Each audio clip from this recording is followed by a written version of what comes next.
George R. R. Martin does not understand what an architect is.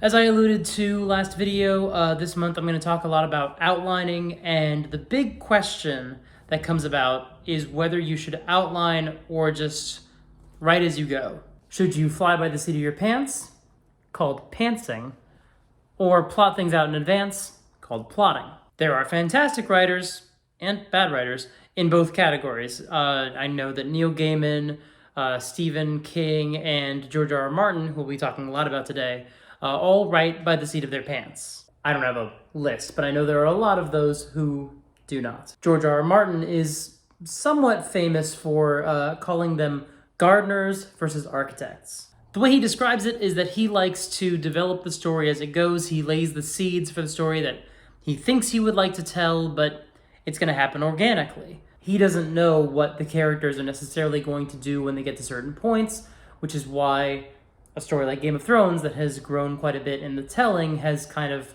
gotten away from him and takes so long to write. There's a lot of characters and a lot of plot lines for him to sort through, and he's not trying to fit them into a mold, which he's thrown out things that he wanted to do in the series because they didn't fit where the story was going. Counterpoint that with someone like Patrick Rothfuss, who very carefully details what he wants to do in a book and then takes a long time to flesh it out and make it make sense. I'm not casting shade on either one of those dudes, it's just two different approaches, and as we've seen, neither approach means you're writing faster or slower. But I want to talk today about how George R. R. Martin describes plotting, because I'm not sure he 100% gets it, but maybe the way he's described it is exactly the point.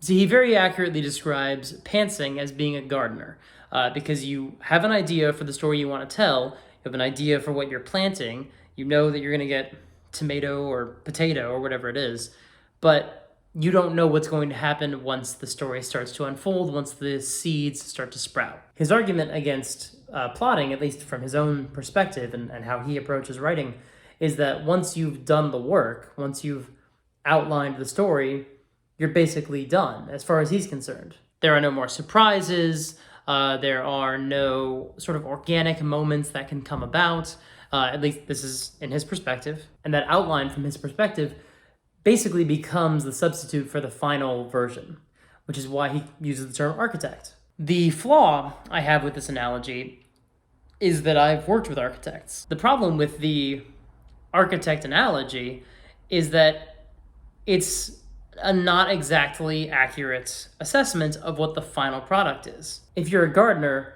the final product is the garden or the produce. If you're an architect, the final product would be the house, not the blueprint. Or at least it would be if we actually use the analogy appropriately. An architect's job is the blueprint. They're still going to be involved as the contractors get involved. They're still going to be involved as construction is happening, but they're not hands-on during that part.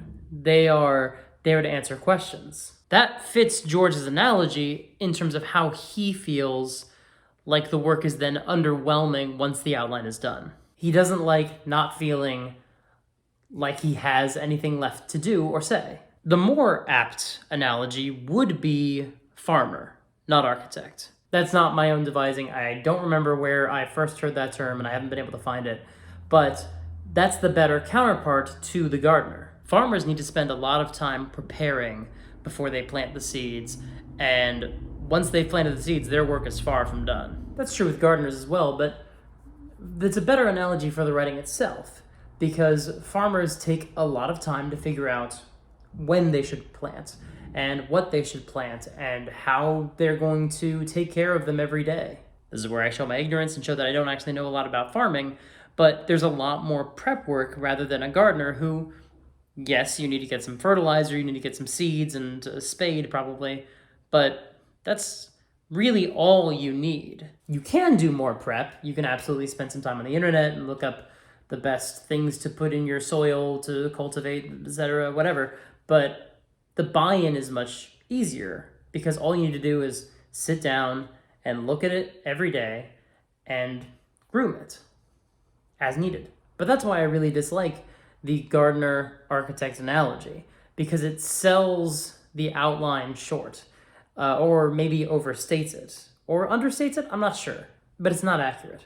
It implies that the final product is the outline and that then someone else takes that and turns it into a novel. For most of us, that is not how it works. If that is your situation, then congratulations on your very good book deal. It's up to you whether you want to outline or not, and whether it's helpful for you or not. George R. R. Martin does not feel that outlines are helpful because he feels that it takes away the opportunity to be surprised by his own stories. I don't necessarily agree. When I'm writing and I have an outline, I will stray. I will wander, I will explore other ideas. It's not necessarily a one-for-one. Also, this is neither here nor there, but whenever you hear someone referring to something as a blueprint, it's probably not accurate. For example, a lot of the time in documentaries about making movies or behind-the-scenes footage or in interviews, they'll refer to the script as a blueprint that they then improvised off of and added a lot to. That's not how blueprints work. Contractors can't just improvise using the blueprint as like a jumping off point. That's not what blueprints are for.